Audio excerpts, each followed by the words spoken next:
Kasama niyo pa rin po ang unang balita sa pagtutok sa pinakasariwang balita ukol pa rin sa pagbuga ng abo ng Bulkang Mayon. At nasa Albay pa rin ang kasama nating si Ivan Mayrina. Ivan?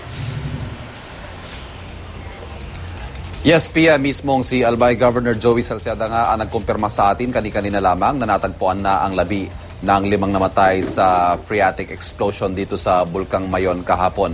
At dagdag naman itong si Ginoong Rafi Alejandro, ang direktor ng Regional Disaster Risk Reduction and Management Council. Isa na lamang po sa ngayon ang hinahanap at kinilala po siyang isang Thai national. Samantala kagabi po, habang sinasagawa ang search and rescue ay may nabawing 3 mga mountaineer. At sa mga oras ito naman, 3 choppers ang ipapadala ng Philippine Air Force para sa pagbawi ng labi ng mga namatay at para na rin sa nagpapatuloy na search and rescue para sa isa pang nawawalang mountaineer.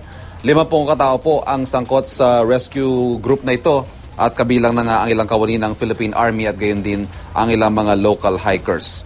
Matapos pong mabawi ang labi ng mga namatay ay agad itong ididiretso sa punerarya. At kung matatapos ang operasyon ngayon, tulad ng nabanggit ni Governor Salceda, ang expectation po nila ay matatapos ito alas 9 o alas 10 ngayong umaga. Ay saka pa lamang daw po mapag-aaralan ang mga polisiya o kung ano man ang dapat palitan tungkol sa pagbisita ng mga turista sa bulkan. Samantala, ayon sa ilang mga residente ay hindi naman daw sila nangangamba na mawala ang mga turista at sa halip ay baka daw dumami pa dahil nga sa nangyaring pagsabog kahapon.